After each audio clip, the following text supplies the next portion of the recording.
امریکہ اپنے جنگ کے مقاصد میں ناکام ہو چکا ہے۔ پڑوسی ممالک کو پیغام ہے کہ امریکہ سے فاصلہ رکھیں۔ ایرانی سرکاری ٹی وی کو انٹرویو میں ایرانی وزیر خارجہ عباس عراقچی نے کہا کہ امریکہ کی اولین ترجیح اسرائیل کی سیکیورٹی ہے۔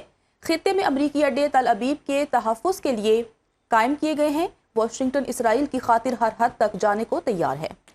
اسرائیل گریٹر اسرائیل کے منصوبے پر عمل پیرا ہے۔ گریٹر اسرائیل منصوبہ خطے کے دیگر ممالک کے علاقوں پر کنٹرول سے متعلق ہے۔ امریکہ سے کوئی بات چیت نہیں ہو رہی اور امریکہ اپنے جنگ کے مقاصد میں ناکام ہو چکا ہے۔ انہوں نے کہا کہ امریکہ جنگ میں جلد کامیابی اور ایرانی حکومت کی تبدیلی میں بھی ناکام ہو گیا۔ عباس عراقچی کا کہنا تھا کہ خطے میں امریکی اڈے ایران کے خلاف کارروائیوں کے لیے استعمال ہوتے رہے۔ ایران خطے کے کسی بھی ملک سے دشمنی نہیں رکھتا اور صرف امریکی اڈوں اور مراکز کو نشانہ بناتا ہے جہاں سے ایران کے خلاف حملے کیے جاتے ہیں۔ ایرانی وزیر خارجہ کا کہنا تھا کہ ہم نے کچھ ممالک کو جنہیں اپنا دوست تسلیم کیا انہیں آبنائے ہرمز سے گزرنے کی اجازت بھی دی۔ ہم نے چین، روس، پاکستان، بھارت اور عراق کو گزرنے دیا، لیکن اس بات کی کوئی وجہ نہیں کہ ہم اپنے دشمنوں کو آبنائے ہرمز سے گزرنے کی اجازت دیں۔ ایران اپنے مفادات کے تحفظ کے لیے ہر ضروری اقدام اٹھائے گا۔ موجودہ جنگ میں ایران حاوی نظر آتا ہے۔ ٹرمپ نے پہلے حملے کے بعد جو حاصل کیا وہ کھو دیا۔ برطانوی خفیہ ایجنسی MI6 کے سابق سربراہ ایلیکس ینگر نے کہا ہے کہ ایران نے گزشتہ سال جون کی جنگ کے بعد اپنے ہتھیار سارے ملک میں پھیلانے اور فوجی کمان نیچے تک منتقل کرنے کا فیصلہ کیا جو کارگر ثابت ہوا۔ ان کا کہنا تھا کہ ایران نے آبنائے ہرمز کی معاشی اہمیت کو بھی مد نظر رکھا ہے۔ ایران نے ممکنہ امریکی اور اسرائیلی حملوں کے پیش نظر خارج جزیرے پر جنگ کے لیے تیاریاں شروع کر دی ہیں۔ امریکی میڈیا کے مطابق ایرانی فورسز نے خارج جزیرے پر بڑی تعداد میں کندھے سے چلنے والے راکٹس کی کھیپ پہنچا دی ہے، جبکہ جزیرے کے ساحل پر بارودی سرنگوں کی تنصیب بھی عمل میں لائی جا رہی ہے۔ رپورٹس کے مطابق ایرانی مسلح افواج نے خارج جزیرے کے طرف میں انسانوں اور گاڑیوں سے ٹکرانے والے سرنگوں کی تنصیب کا کام مکمل کر لیا ہے۔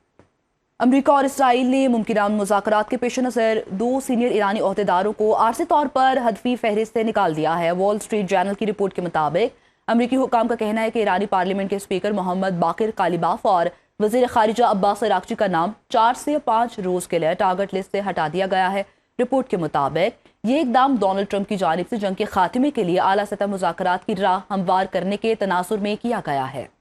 ترکی، پاکستان اور مصر کے ثالثین امریکہ اور ایران کے درمیان فوری مذاکرات کے لیے قائل کرنے کی کوشش کر رہے ہیں تاکہ جنگ بندی ہو سکے، جس کے بعد مذاکرات ممکن ہو۔ تاہم امریکہ اور ایران کی شرائط میں بڑے اختلافات کے باعث ان مذاکرات کی کامیابی کے امکانات کم ہیں۔ ایرانی قیادت ڈیل سے انکار کرے گی تو ہمارے ہاتھوں ماری جائے گی، اگر ڈیل کا بولے گی تو اپنے لوگوں کے ہاتھوں مرے گی۔ واشنگٹن میں تقریب سے خطاب کرتے ہوئے امریکی صدر ڈونلڈ ٹرمپ نے کہا کہ امریکہ ایران کے ساتھ مذاکرات کر رہا ہے اور ایران معاہدہ کرنا چاہتا ہے، لیکن کھل کر اظہار کرنے سے گھبرا رہا ہے۔ دنیا بھر میں 8 جنگیں رکوانے میں کردار ادا کیا، ایک جنگ میں کامیابی حاصل ہو رہی ہے۔ مزید کہا ایرانی قیادت کو خوف ہے کہ اگر وہ معاہدے کی بات کریں گے تو اپنے ہی لوگوں کے ہاتھوں مارے جا سکتے ہیں۔ اگر معاہدے سے انکار کریں گے تو انہیں امریکہ کا سامنا کرنا پڑے گا۔ امریکی صدر نے دعویٰ کیا کہ ایران اب سنجیدگی سے مذاکرات کر رہا ہے اور جلد از جلد ڈیل کرنا چاہتا ہے۔